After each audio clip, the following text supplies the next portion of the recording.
Sean, I'm in Seattle and it hasn't stopped raining. Literally, touchdown in Sunday night was raining. Has not stopped raining since I got here. It's incredible. Cry me a river, Dan. I'm here for a reason. As we record this podcast on Wednesday morning, early for me, not as early for you, by the way. We're coming off 2 days of Board of Governors meetings. Gary Bettman spoke Tuesday. There's a lot of news. I think we could just start with the big one that every fan is interested, every team is interested. The salary cap is going to go up. $87.7 million is the projected number for next season. That's a $4.2 million raise on the cap from this season, the largest raise we've seen in the cap since the season over season from 17-18 to 18-19. That was $4.5 million. Then, of course, COVID hit. But this is a good thing. It's expected that the cap is supposed to go up. Gary Bettman in October said somewhere between 87 and 88 million. So 87.7 is the projected number right now. This is a good thing, but I think we need to also temper it, Sean. Like, I don't think it does. It means like all these guys are going to go out and sign long-term deals for more money now. It's still only 4.2 million more per team for a lot of teams who are up against it. Some who might be dealing with some cap overage from bonuses as well that carry over onto their cap for next season. Yeah, and I think that's the biggest thing is it's not going to be the fireworks that maybe you hoped it would be, but it is going to help some teams get out from under. Right? Yeah. Mistakes that they've made or plans. Look, everybody's like, oh, they made a mistake with the cap. A lot of teams didn't make a mistake with the cap. They planned on a year-over-year add to the cap, and then COVID hit. Nobody planned for COVID and the financial wreckage that would happen from that. So when people look at it and they're like, oh, that team's really tight against the cap, they messed things up. Well, a lot of times things were messed up for them. And this is going to provide an opportunity to get out from under some of that and not be so tight against the cap that you feel like you're choking. Yeah.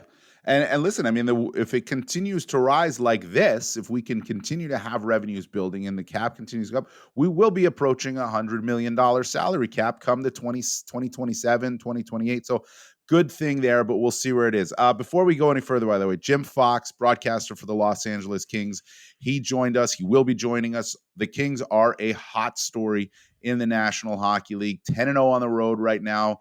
Tied the NHL record for most consecutive road wins to start a season. So we'll talk all about the Kings with Jim Fox. Our colleague Nick Kotsanika caught up with Luc Robitaille here at the Board of Governors meetings. That story's up on NHL.com as well. The Kings are a story. They just came back, Tuesday night from a 3-0 deficit against the Blue Jackets to extend that road trip, that road winning streak, to 10 games. So Jim Fox is joining us, but a lot of other things first from the Board of Governors. And I mentioned the cap off the top, Sean, because I think that's the thing that every fan and every team and everybody in the league looks at because it's such a cap-driven league. But you want to talk about fireworks. You want to talk about fun. 2024 NHL Draft, Sphere, Las Vegas. That's where they're finalizing plans to do the draft. It's a centralized draft, so everybody will be there. It could be the last one we have for a while as it goes to decentralized after that, which really just means that the team brass isn't going to be there as much, and not at least as many of them. But this place, you and I have seen it from the outside. We haven't been inside, but it looks unbelievable. And Steve Mayer was showing me some pictures of what it could look like from the inside. It's insane. And I think there's a real general enthusiasm and excitement. I even felt it from Gary Bettman yesterday as he was talking about it, of what this could be. And the NHL will be the first sports entity to have anything happen at that incredible venue that opens September 29th in Las Vegas. So 2024 NHL Draft at Sphere in Las Vegas, that's going to be a party. It's going to be awesome. And it's appropriate, right? Because Vegas has become such a sports town, but who paved the way for it? It was the NHL, right? They were the first ones in. They made it happen. They took the first gamble, excuse the pun, and showed what a success Vegas could be as a sports town. And in a way, probably led to the development of the Sphere, which is a musical venue for the most part. U2's already done a residency there. I think Phish is playing there, a couple other bands.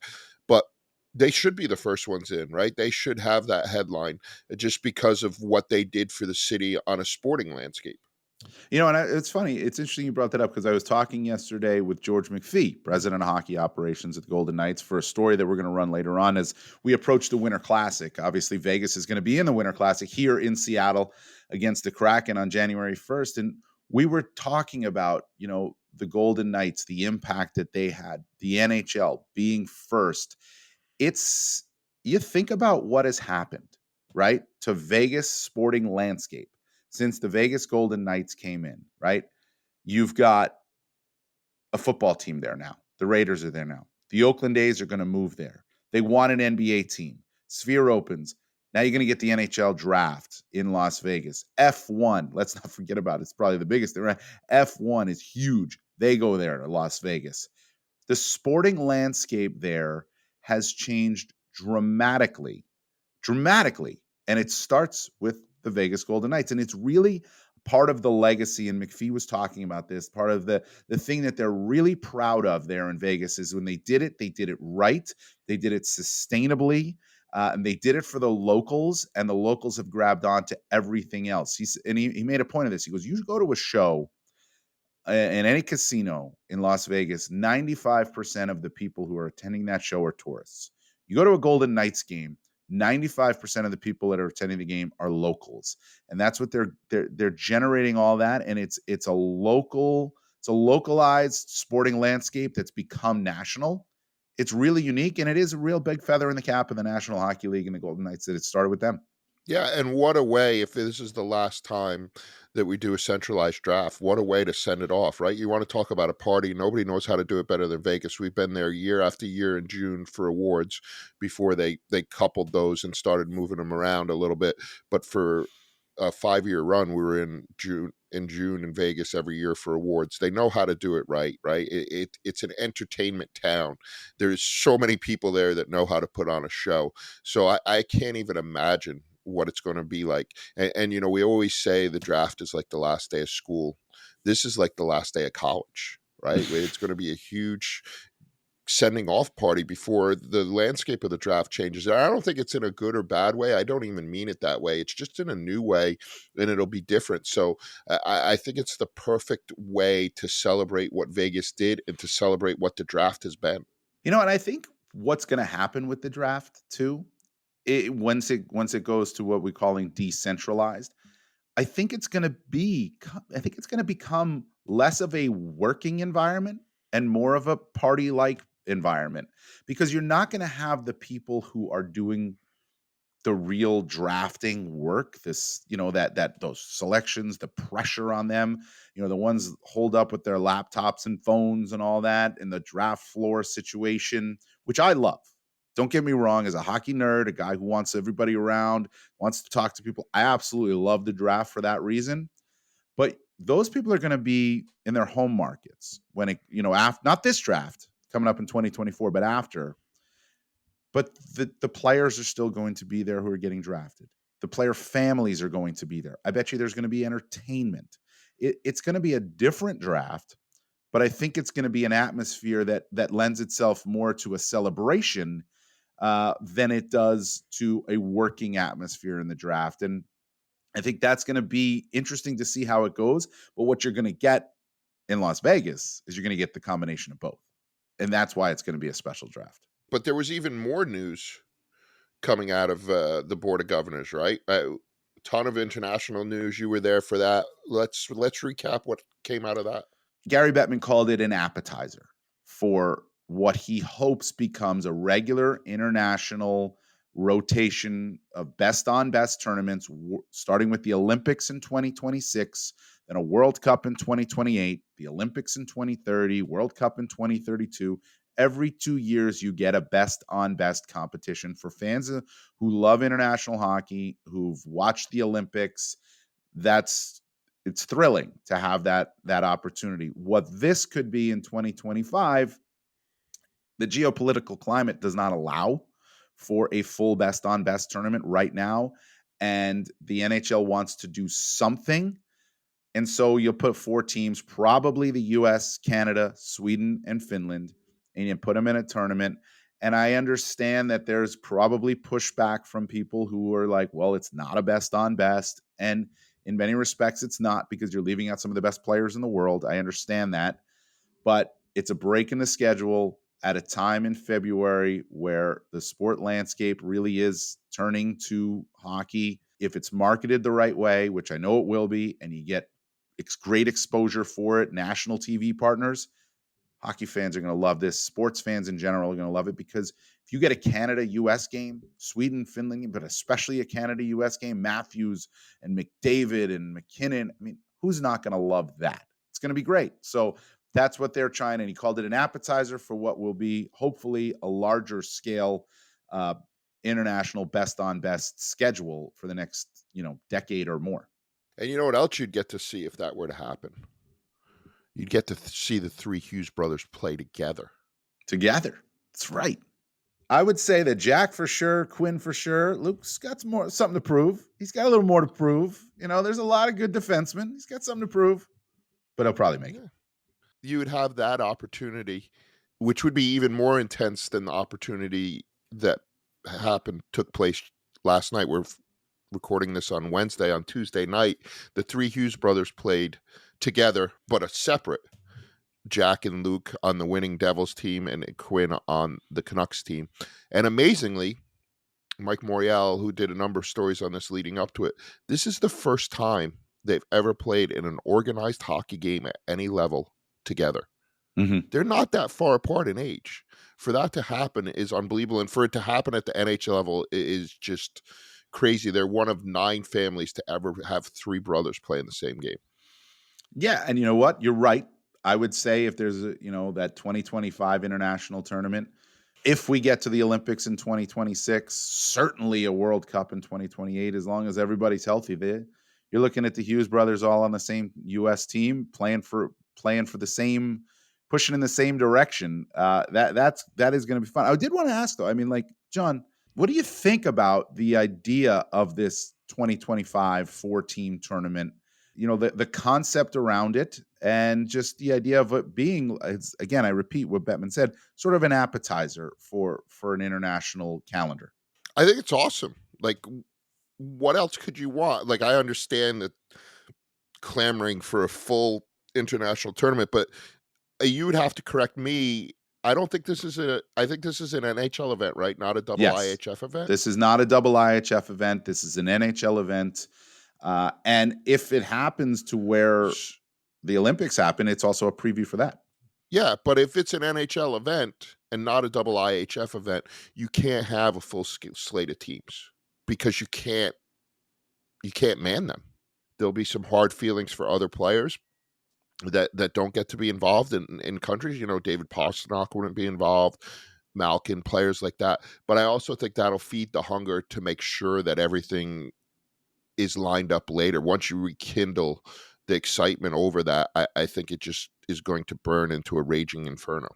Yeah, and listen, I mean, it's the people who, and it's going to get some criticism because you're leaving out so much. But the people who are criticizing, whether it's fans or media or whoever it might be, what are they going to be doing?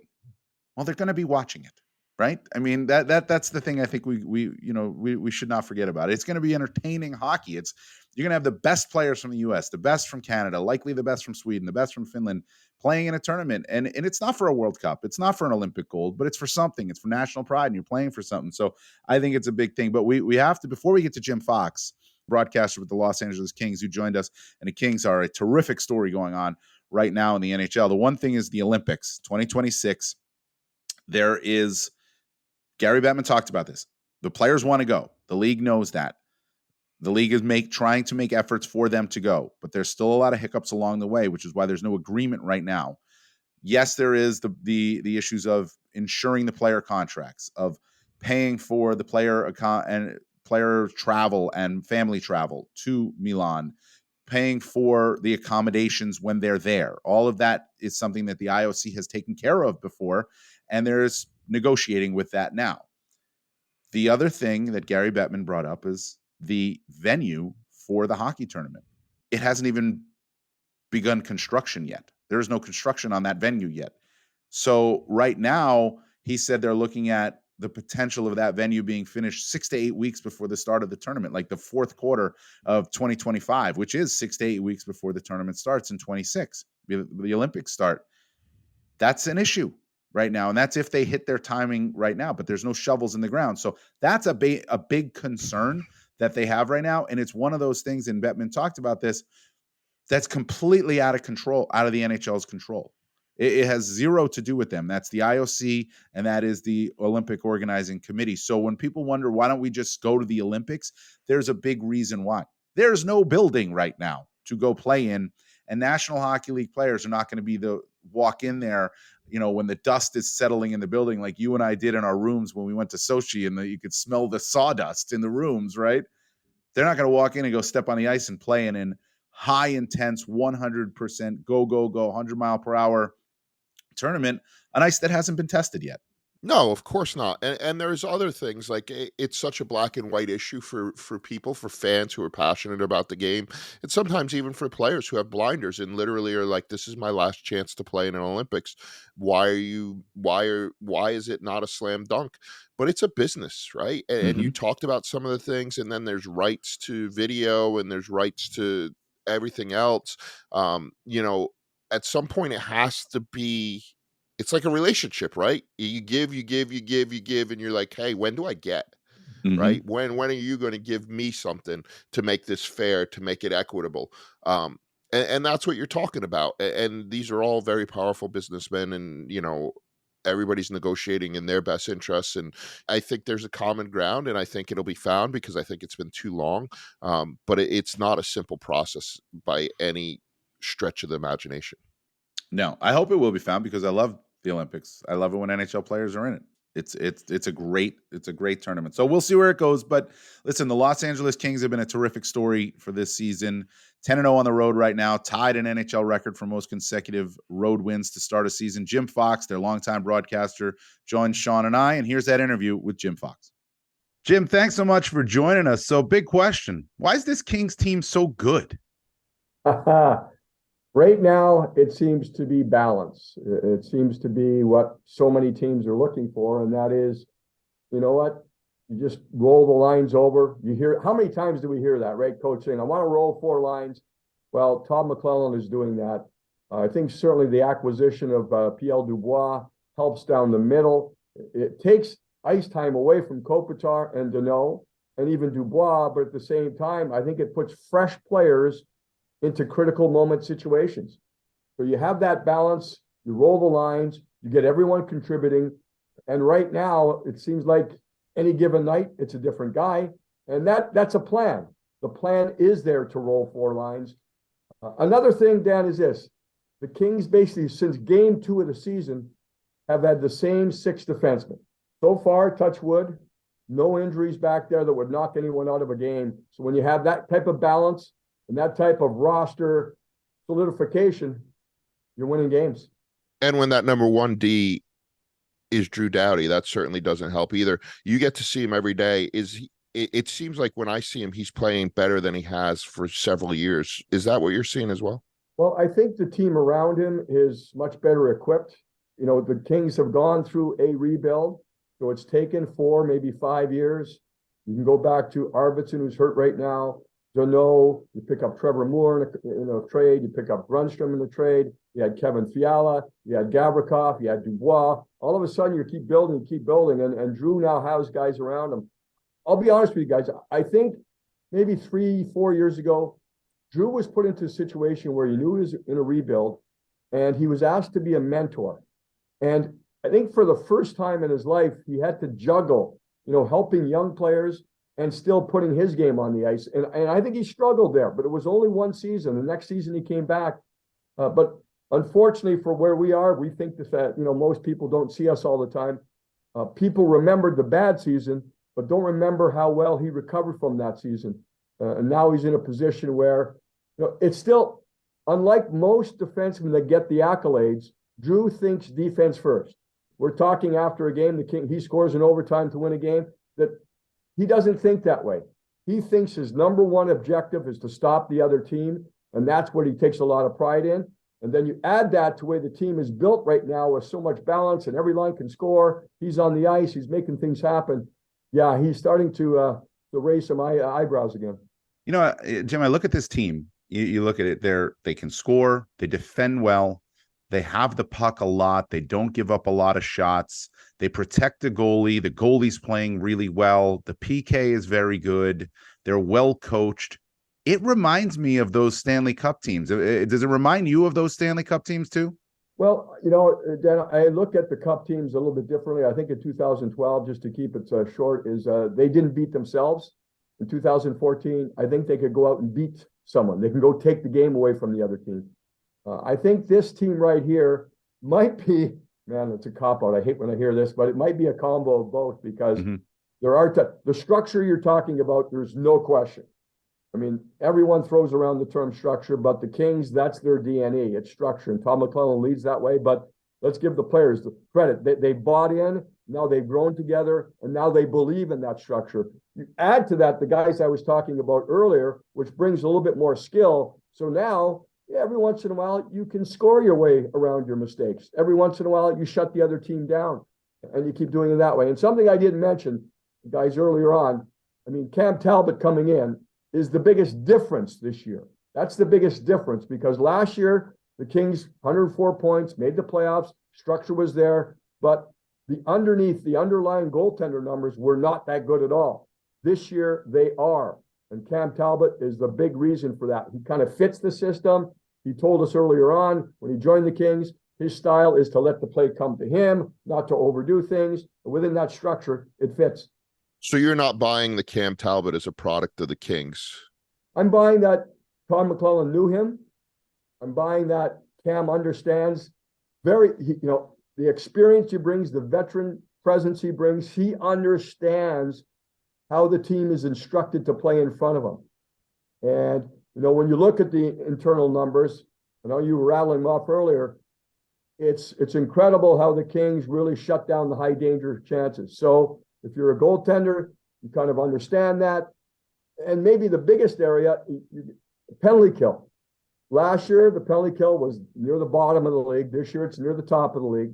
And when you point to a lot of the numbers are save percentage, high danger area by goaltenders while killing penalties. Last year, down at the bottom, this year at the top, all of a sudden you have a strong penalty kill. Yeah, that's how it works. The other thing with this team is young player evolution, right? The growth of young player. Quinton Byfield, I wrote about him in my mailbag last week. Sean and I talked about him briefly as well. The impact that he's had this season, using his body and using his skill. What's different about him? I mean, is this just now a confident player that's understanding a little bit more about the league, or is he doing more things? Is he improved in areas that you've seen? What's different about Byfield right now that's allowed him to have not only the production that he's had, but really the impact on other goals that are not scored that he doesn't even get an assist on? I think it has to start with his skill level, his footwork. For a guy as big as Quinton is, his footwork is exceptional. It's fast, it's quick, it's nimble. He gets around. So what that does, it allows him to get his body in a good position where the defender now all of a sudden has to go through him. 6'5", 225 right now, probably going to be a little bit bigger as he gets more mature and adds just a little bit more weight. So now he's spinning, protecting first, then holding on. Then you add more skill, his hands, as good as his feet. So if there is an opportunity to find an open man, he can do that. He can pass a puck to an area. I think when he came up, in all honesty, he was used to junior, where he could overpower guys. When he came to the NHL, he was not prepared to go into contact or to take contact. And if I can go even deeper, a little bit of sports science, I think they've worked with him on strength, emphasis with his body, but they've also taken that onto the ice with skills coaches and worked on mechanics. What does it take to spin those hips around? What does it take to get your head up and get your hands in a position to make a pass? The other thing he's doing right now, guys, he just realizes right now that the front of the net is where it happens, and he's getting there. And when he gets there, he's a tough guy to handle. But that's kind of understanding, improving his skill, improving his contact positions, but getting to the front of the net. This team has 4 losses, right? This year, it's the fewest losses in the league.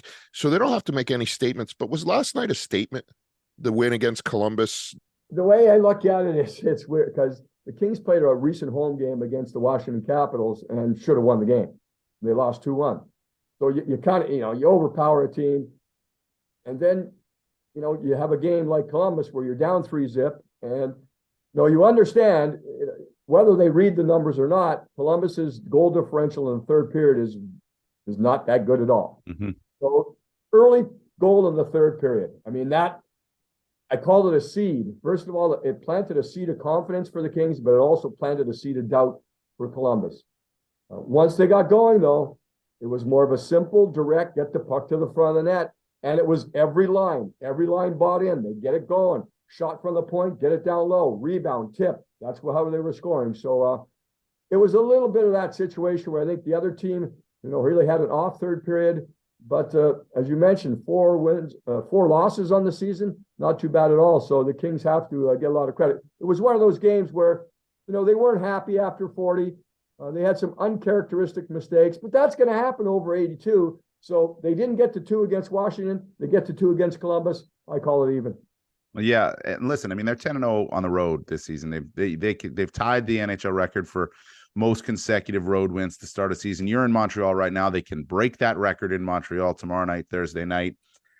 I want to go we talk about the road and we talk about a team that's together a lot. This team went to Australia and it was together in an unfamiliar environment that NHL had never been to before and they had never been to before. Nick Kotsanika, our colleague at NHL.com, recently talked to Luc Robitaille about this. Luke talked about how the Australia trip really helped.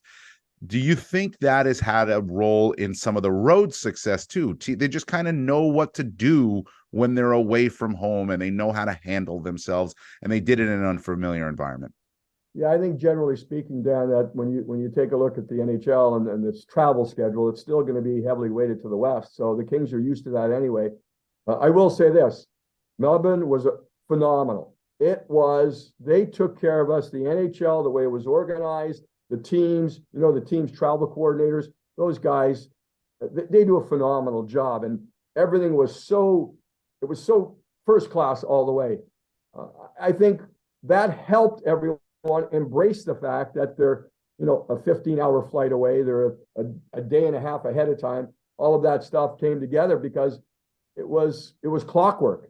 And I think to a certain extent, I think the players really appreciated that. And I think that appreciation kind of helped them come together because they weren't worried about stuff. Everything was taken care of them for them so that they didn't have to worry about that. It was interesting.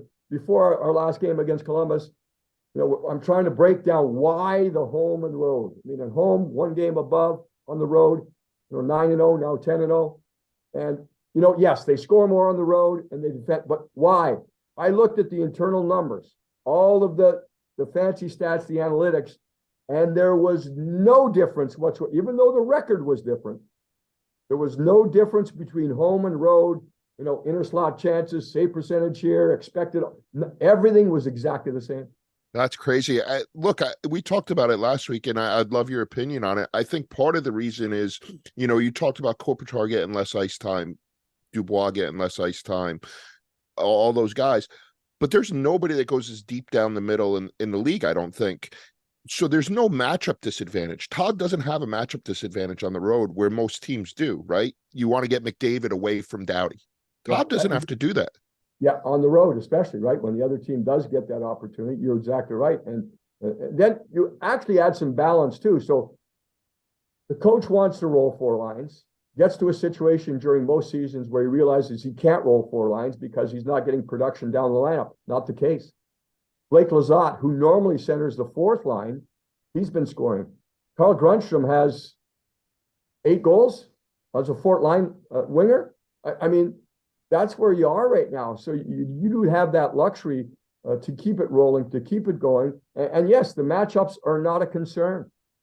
That's where this group is right now. And then I think the evolution or the reasoning behind going after Dubois, first of all, was Pacific Division, Vegas and Edmonton. Those at the time were your guys that you're looking for.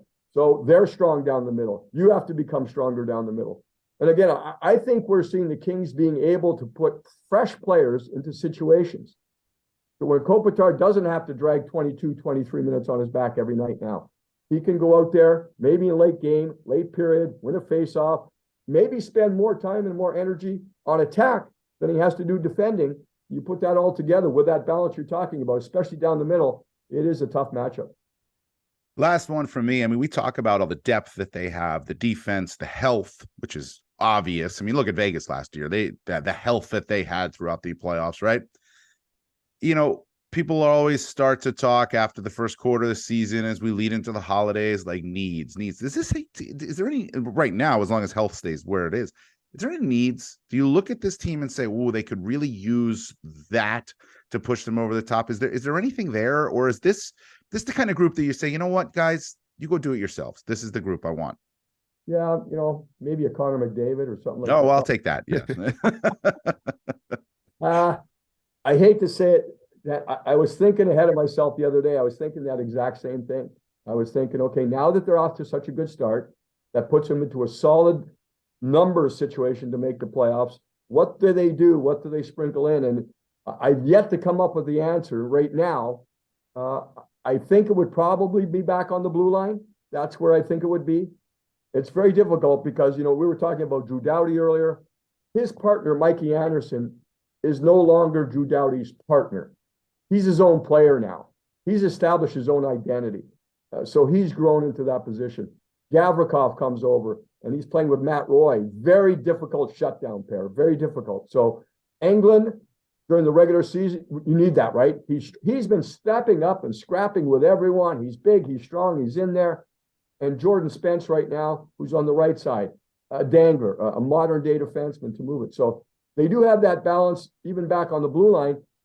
It's very difficult right now. It's, you know what? As we sit right now, you're in a position where you probably get to, a trade deadline and you go, guys, and this is in the old Brian Burke, you know what? It's working. We're not going to mess it up. We're going to keep it. This is going okay right now. So we're a long, long way from that. Right now, Todd McClellan's talking about, he sees a little globetrotter every once in a while creeping into this team, meaning they know their skill level's elevated. So maybe they're trying to be a little fancy at times. That's okay. It's fun to watch. I love it. But he wants that to calm down a little bit. So maybe it's more just tinkering. And you can tell, I think right now that the coaching staff and the players realize that they have a good thing going here, but they're also, it's dangerous to do, but they're building for playoffs. I think that's what they're doing. They're thinking about that. And when things don't go well, they're thinking, what do we have to do to be better to get in the playoffs? And once we're there, be successful. So it's a nice position to be in. It really is. It's nice to have, 2 points again in a game where you're down 3-0. That's nice to build those points right now and put them in the bank. Well, Jimmy, we'll be watching and we'll be listening, and we'll see where this all ends up, especially on the road. Enjoy Montreal. I know that's going to be difficult to do, but we'll catch up with you a little later. All right, Sean, Dan, thanks very much for having me. Appreciate it. It's always great catching up with Jim Fox. He does such a good job with the Kings. And as you mentioned going in, Dan, the Kings are a great story. During the interview, he mentioned Brian Burke and he covered Dustin Brown. Both of them are going in the U.S. Hockey Hall of Fame tonight. They are joined by Jamie Langenbrunner, who I had the privilege of covering for a good portion of his career in New Jersey, Katie King-Crawley, and Brian Murphy, the linesman, only the second linesman to ever go into the U.S. Hockey Hall of Fame. Quite a distinguished class. We have profiles of each one of them on NHL.com. My favorite one was Mike Zeisberger did Brian Burke's, and his lead was Lou Lamoriello saying, if you want to know about Brian Burke, go ask him. And to me, that is the perfect summation of who Brian Burke is in a good way. I'm not making fun of Brian at all.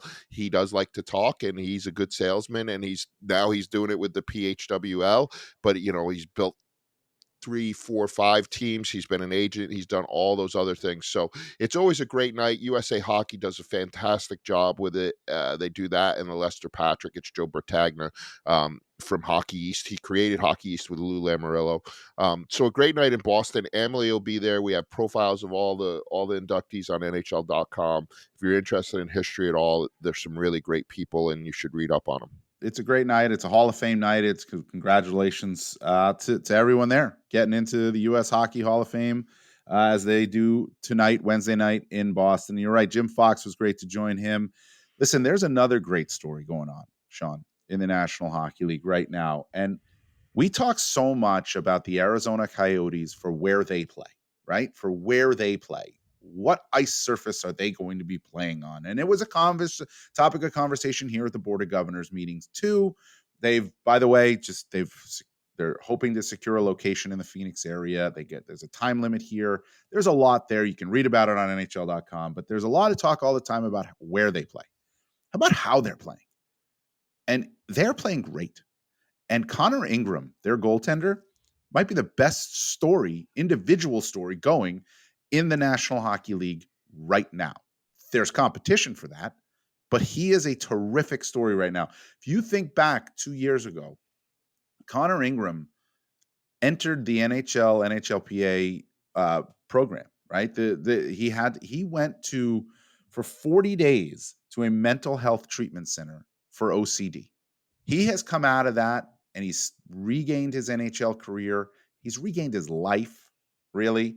And now he's thriving in a small sample size, as it is.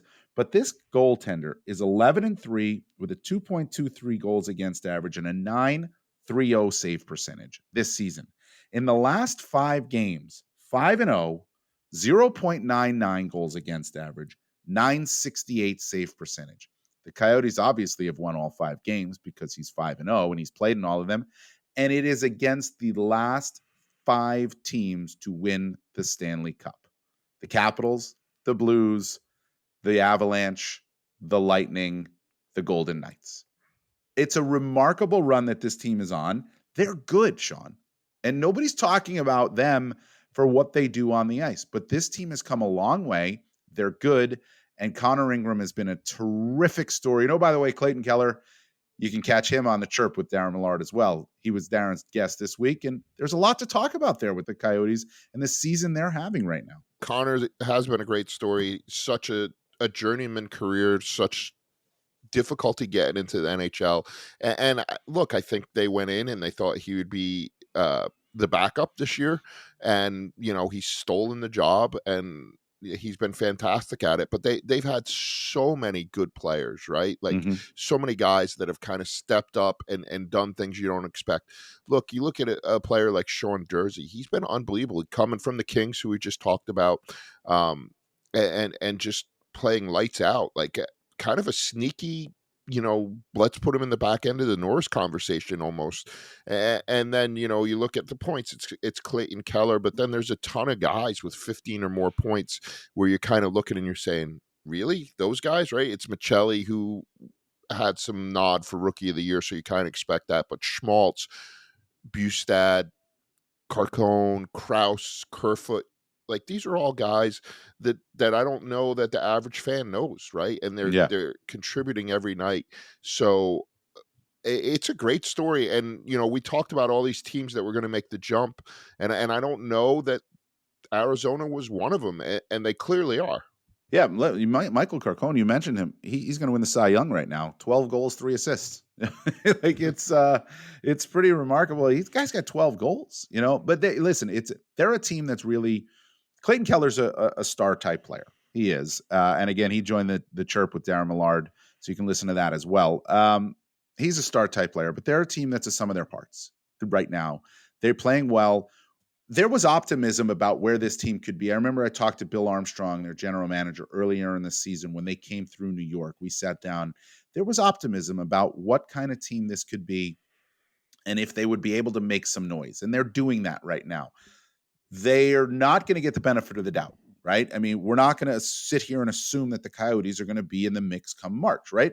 We don't know because they have a lot to prove. But the way they're playing, the style with which they are playing, how they're defending, their ability to score, get multiple options, it's like Kings light, if you will, right? I mean, we talked to Jim Fox about all these things that the Kings are doing well, and they have veteran guys and they have proven guys and they've done it.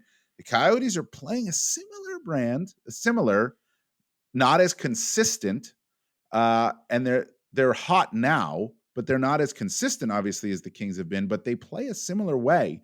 So it's sort of like Kings light, and they've been a real positive, and I touched on this in my mailbag this week, somebody asked me like the most pleasant surprise, the most, disappointing surprise, if you will. And they're my most pleasant surprise. The way that they've done it this season, how they've done it, and now Ingram stepping up the way he has too. Look, I mean, we're 25 games into the season, so it's more than a small sample size. But one of the things that I look at, like everybody loves the Colorado Avalanche, maybe nobody more than me. You talked about it, Stanley Cup champion 2 years ago. I just keep thinking that they're going to get on a run. And then, everybody loves the Dallas Stars also in that division. Colorado's plus 17 goal differential. Dallas is plus 13. You know what Arizona is? Plus 14. Yeah. They're right there. Like, they're playing the same style of hockey that these behemoths that we celebrate all the time are playing, and not getting the same amount of credit for it. And I understand you're some of your reputation, right? And it takes a long time to change your reputation. So Arizona has their work cut out for them, but they're playing and succeeding in the same way some of the teams that we really celebrate and respect are playing. Yeah, they just have to, like I said, they don't get the benefit of the doubt so they have to continue it. We need to continue to see more. We expect the Avalanche, right? We expect the Kings now. We don't expect the Coyotes. And that's what they have to prove. They have this season to prove that. So, like I said, though, the question that I got in my mailbag was, what is the most pleasant surprise, and which team has been the most disappointing head scratcher? There's really two in terms of head scratchers. I'll touch on the first one first. It's the Buffalo Sabres for me. They just lost their fourth in a row. They go to New York. I watched them at Madison Square Garden. They play a 60-minute game, a very strong 60-minute game. They pull away at the end. They win 5-1 against the New York Rangers, who, 18 wins, best points percentage in the league, right? Had been rolling along. The Sabres, they don't win it with star power in that game. They don't win it. The goalie UPL was good in that game, but they didn't goalie their way to a win either. It was a full team effort, 60 minutes, repeatable, right? It's a repeatable game because you're not relying on one guy to just jump out and be that way, right? They've lost 4 in a row since.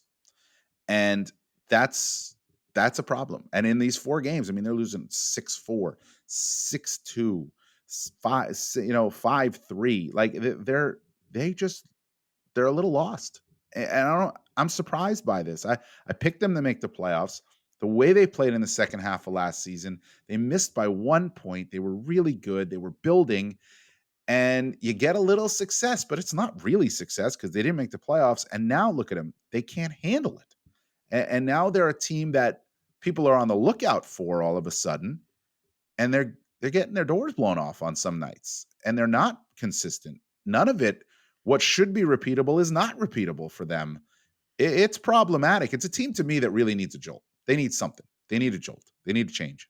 Yeah, well, and maybe they get it with Tage Thompson coming back. I mean, we need to remember that. Like, he's their best goal scorer, and he's been out. But it's those guys, right, that we all thought were going to take a huge step that haven't, right? Dahlin hasn't been as good, I don't think. Tage Thompson's been hurt. Other guys haven't taken a step forward. We all thought Devin Levy was going to be Rookie of the Year. It was going to be that next young goalie. Where is he now? He's in the AHL, right? Goaltending's hard in the NHL. You don't do it as a young man. It's really difficult, and we keep forgetting that. All of us, we're all guilty of it. We get wrapped up in, oh my God, what a star he was in college, what a star he was in junior. Carter Hart was the best thing ever coming out of junior. He's a good goalie for the Philadelphia Flyers. He has not yet been what was projected for him to be. And I don't even think that's on him. I think that's on us, right? And not understanding how difficult a position goaltending is, especially in the NHL. And we need to expect that. But I don't think I expected Devin Levy to be in Rochester, right? I think that's a microcosm of where their season is. Well, also, you have 3 goaltenders if you're Buffalo, and one of them can get sent to Rochester without having to clear waivers. They wanted to keep him. He was the great hope. Yeah. He was going to be the savior. They didn't want to send him down. Nobody wanted to send him to Rochester. He didn't want to go down. That's not what happened. He played his way into the AHL. And listen, the Buffalo Sabres are playing their way right out of a playoff race. Like, they're not anywhere close to being even in consideration right now, just simply because of the 4 games in a row they've lost. They keep losing. They're not figuring things out. Can they turn it around? I mean, maybe, but we've seen it like kind of remind like we've seen this from the Buffalo Sabres before, right? We've seen them go in these massive losing streaks and it ruins their season. And they've done it several years in a row now. Are they in one now too? Is this happening again? I mean, it could be like, again, you look at their goal differential and it's -16. The Canadians are -17, right? So, Mhm. and then you look, everybody's like, oh, there were the three teams, right? And Detroit's in second. They were one of the teams we thought was going to make a jump. They're in second in the Atlantic, ahead of Florida, ahead of Toronto. And then it's Buffalo in seventh and Ottawa in eighth, right? And everybody's ready to write off Ottawa. Two things about Ottawa: they've only played 20 games. The Tampa Bay Lightning have played 26. The Buffalo Sabres have played 26. So they've played an inordinately low amount of games. I think it's the lowest in the league. They're legit 500. They're 10-10. They beat the Rangers last night, right? They're +5 in goal differential. I think there's something in Ottawa. They're just behind the eight ball because they haven't played games, right? And they need to make up those games. And you talk about games in hand. They're only games in hand if you win them. If you lose them, they're not. But I look at them and then I look at like the Toronto Maple Leafs, who we all love. Like, how many games have the Toronto Maple Leafs won in regulation? 5. I think it's 5 wins in regulation, something along those lines. 5 regulation wins. Yeah. Like, what is that? There's room for the Ottawa Senators, and I know you at the Board of Governors meeting, you talked to their new owner, and he expressed some optimism and some patience, and I understand that it's very hard for Ottawa Senator fans to be patient.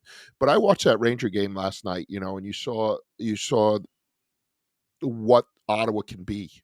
Right, against a really, really good Ranger team, maybe the best team in the league behind the Kings, right? At least in our opinion, in my opinion, in your opinion. So there's a blueprint of what they can be, but like Buffalo, they haven't been consistent about it. Well, and I think that's why Michael Andlauer, their owner, came out on Monday at the Board of Governors meeting and talked about not making hasty decisions, not making a decision because the fans in section 300 or whatever are calling for DJ Smith to be fired, right? I mean, it's been a struggle. There's been a lot that's gone on in Ottawa this season, and in only a 20-game schedule so far. You've got the Shane Pinto situation, the 41-game suspension. He didn't even sign, but 41-game suspension for his involvement in sports wagering. You've got the Pierre Dorion situation. A lot's gone on in Ottawa. They don't want to make more changes there.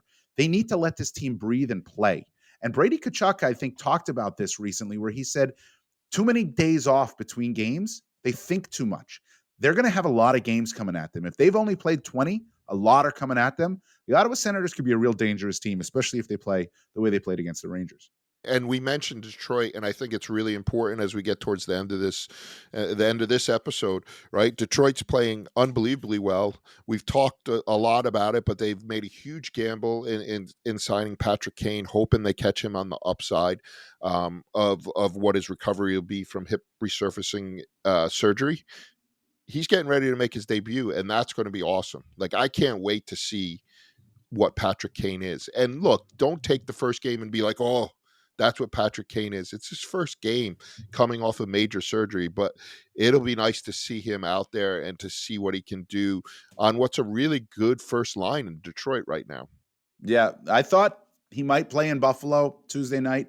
Obviously, he didn't. I thought when last week we were recording, we were talking about Patrick Kane, that we would have an ability to talk about Patrick Kane playing in a game the next time we record. That's today. We don't. I think we will next week, Sean. I think that's going to happen, that we'll be able to see what Patrick Kane is all about in a game, but we have to wait really for many, many games to see what he really is going to be this season for the Detroit Red Wings, because he's coming back from this surgery. It's going to be hard, but everybody's going to overreact to his first game. You know that's going to happen. Yeah, and I guess we know who's calling the shots, right? It's not Patrick Kane, because if it was, he would have played in his hometown of Buffalo. It would have been the Hollywood moment, right? But let's, better safe than sorry. There's a good chance he could play tomorrow night at home, which is where it should be, right? When you think about it, what does the player want? What does the franchise want? If you're attaching your wagon to this star, or to see what he can do. Don't the home fans deserve to see him first? I think that's definitely the case. Plus, another 2 days couldn't hurt at all. So we'll have Tracy Myers out there to in case he plays on Thursday, and if he does, it's certainly much watch TV. Well, I'll tell you what, I'm looking out the window again here in Seattle. I think it's still raining. I'm going to head over to the Kraken practice. They're struggling right now. I'm going to see my first game at Climate Pledge Arena Thursday night. It'll be a lot of fun. This was a lot of fun. We thank Jim Fox for joining us. We'll talk next week. Enjoy the hockey.